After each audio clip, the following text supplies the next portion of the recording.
Are you interested in an undervalued pharmaceutical company with a nice dividend yield? In this video, I'm going to be covering one. Hey, welcome back to another video here at FiscalVoyage. My name is Felix, and today's video was suggested by Tyrone. He wanted me to do a stock analysis on Merck. It's a pharmaceutical company, and this company has been growing dividends about 9 years, but it has been paying dividends for much longer than that. So first off, thank you, Tyrone, for suggesting this for me to do an analysis on this company. I appreciate your support. But before we get started with Merck stock analysis, make sure to check out my free ebook on the description. There's a link to it. 5 quick metrics to look for before spending more time in any company. All right, here's the stock analysis on Merck and Company Inc. Ticker symbol MRK. The company is a multinational pharmaceutical company and one of the world's largest pharmaceutical companies. It's actually the 7th largest pharmaceutical company by market capitalization and revenue. So let's look at the fundamentals for this company, Merck. Revenue grew at a compound rate at 0.2% from 2010 to 2019. So revenue was basically flat in this 10-year period. However, net income grew at a rate of 31.1% in that same time period. That's outstanding. And this net income growth was because margin was expanding. So when net margin expands, net income grows. S&P credit rating of AA-, so the investment grade, high quality company here. Operating income grew as well at 15.5% in that 10-year period, and earnings grew at a modest 4.7% in this 10-year period. And the past 5-year earnings only has been growing at 4.2%, so it is lower than the 10-year period. Net income is as well as lower, 5-year average of 9.2%.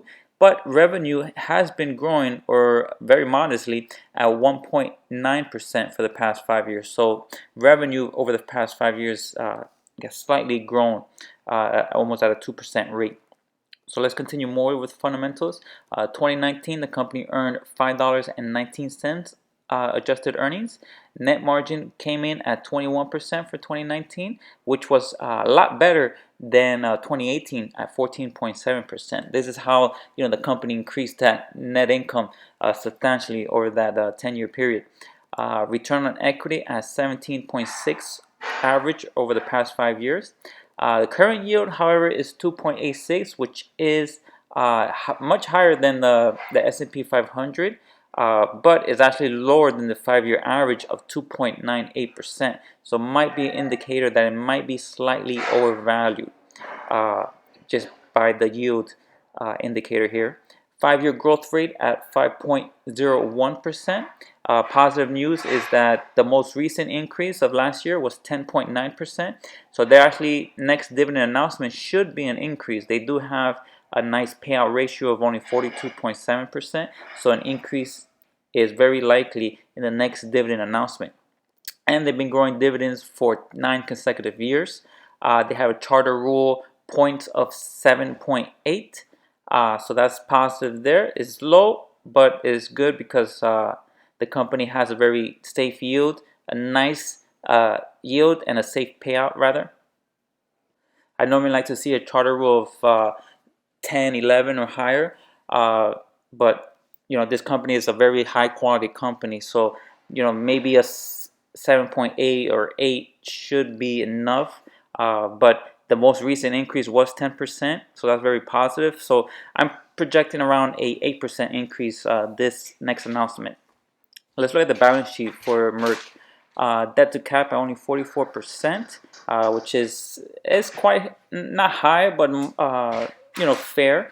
Current ratio at 1.23, which is the current asset divided by current liabilities. This is lower than what I like to see at 1.5 or higher. Debt to equity is fair as well at 1.12 debt to equity ratio. I like to see this under 1, so it's not great, but it's not too bad as well. Interest coverage is very good at 15.33 ratio.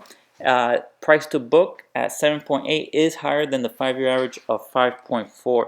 So that right here might be an indicator that might be overvalued on the price to book ratio. So let's look at the future outlook and what analysts are expecting for Merck 2020 expected earnings of $5.73 is much higher than the $5.19 the company made in 2019. So that's very positive here. With all the things going on, the situation and economic shutdown and such, the fact that the company earnings is expected to be higher this year is very, very positive. I like to see that. 2021 earnings expected to be even higher at $6.36. So that's positive news there as well, with CFRA projecting a 10% earnings growth for the next 3 years. So that's very good news. I like to see double-digit earnings growth for companies, because that provides a dividend growth of double-digit as well. Using the dividend drill return model, analysts has a projected total return of about 11.7%. So that's very positive there. I like to see it above 9% or higher. So that meets that criteria. And the forward PE and current PE looks good over the 5-year PE average of 16. So you can see here the forward PE is at 14.9 versus the 5-year average of 16. And currently, based on 2019 earnings, the current PE is at 15.3, so it's still lower than the 5-year average. So that's positive there. It's not too low. It is lower, but not extremely low. So it might be fairly valued here to undervalued based on the PE ratio. So let's look at the fast graph of this company. You can see here ticker symbol MRK. As you can see here, the company has some fluctuation in earnings. You can see here in 2004, 2005, earnings was down. Or 2003, negative 7%, negative 11%, negative 3% that time frame, as well as 2013, it was a down year at negative 9%. But since then, it was flat in 2014, and since then it's been growing at a decent rate. But just now it started to pick up. As you can see here, last year earnings grew at 20%, and 10% growth is expected this year, and 11% in 2021. So I like to see this part of the fast graph. There's a nice growth part there. But this also shows you the importance of valuation. You can see here Merck in 2001 had PE of 24. So we started at that time frame to what it is now. You have only a total annual rate of return of 2.6%. But the same company, if you bought it undervalued with a PE around, let's say 12, you have a nice better 8.9% rate of return in that time period. So that's why valuation is so important. You can see here the company was growing slowly here, 10% in 2011, but some negative percent and flat here in 2014. But let's shorten this time period here, and you can see here I use this as my fair value price for the fast graph. You can see in the next slide, and projecting even at a PE around 15, the company total annual rate of return projection should be around 11.4%, close to my the dividend discount model, not the dividend discount model, but the dividend drill return model there, about 11.9%. So it's more or less in line with that. It has a nice earning yield of 6.52. The dividend, like I mentioned, 2.86. S&P credit rating of AA minus, so investment grade. Some other positive thing, analyst scorecard is very right on. As you can see, 100% hit for 1 year, and 2 year 100% hit. So I'm very confident with these earnings estimates. If you look at forecasting, analysts are expecting about a 8.59% earnings growth, and there's 17 analysts for 2020 and 17 for 2021, and it drops down to 14%, or 14 analysts in 2022 and 7 in 2023. But you can see the uptrend in earnings. So if we were to go around this period of 15 PE, which is less than the 5-year average, or about 16, but I like to be conservative here, total annual rate of return is about 11.4%. So that's very positive there. 3 to 5 year long-term growth rate, you can see here a nice 8 to 9% growth in earnings or in price, annual rate of return. So that's very positive.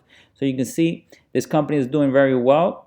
The dividend payout is very positive, as you can see here, at 42%. If we look at the free cash flow, let's wait for this to load. Free cash flow, there's been some down years here in 2017 and in 2009, but you can see free cash flow covers the dividend very nicely. So that's very positive. So overall, this fast graph of Merck looks very positive. And let's look at the fair value slide. All right, now let's look at the fair value price slide here. CFRA has a fair price of $82.57. Morningstar at $100. Fast graph, as you just saw, $91.80. Yahoo at $95.29, and my dividend discount model analysis at $89.42. For my dividend discount model analysis, I use the 8% dividend growth for the next 3 years and 7% after that with a discount rate of 10%. Seeing how the company last year announced a 10% increase in dividend, I see a 8%, 8%, 9% growth this time around as well, because they do have a low payout ratio and they have a expected earnings growth higher than last year. So that should be a good dividend increase. So I was conservative here with 8% for the next 3 years. So averaging out to 5, we get a fair price of $91.82. Currently, as of September 7th, the company goes for $85.24.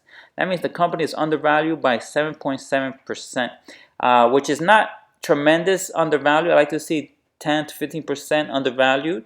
But this company is a high quality company, and this is why I have a recommendation as a buy at current prices. So there you have it. Merck is a buy. I wouldn't call it a screaming buy or pounding the desk buy, but definitely a nice company that's slightly undervalued to fairly valued, but is a high quality company with a AA- investment grade. The interest coverage is very good. The dividend payout ratio is good. They have been increasing the dividend very nicely over the past 3 to last year as well. And the next announcement should be a dividend increase as well. I actually own shares of this company, not too much, but I bought shares around the $72 range. So I'm up quite nicely so far. But I was definitely interested in buying more shares currently. As you saw, is undervalued. It's not a screaming buy, but definitely undervalued and a high quality company at 10% earnings growth for the next 3 years. Very positive news as well. Really, a few negatives that I don't like was the 10-year revenue growth of about 0.2% and the past 5-year revenue growth of about 1.9% or 2%. So revenue growth has been slowing down. I would be interested in reading the annual reports and looking to see what's going on and how the company is going to improve the revenue growth. So that's something to consider as well. And as well, the debt to equity ratio is it's not high, but it's higher than that one ratio that I like, 1 and under. So it's about 1.12. So it's not too bad, but it's not too great either, but it's manageable. So thank you for watching. And if you like this video, make sure to hit that like button. And if you're new to the channel, make sure to hit the subscribe button for more videos like this. And make sure to check out my free ebook in the description below. And thanks for watching. I'll see you guys in the next one.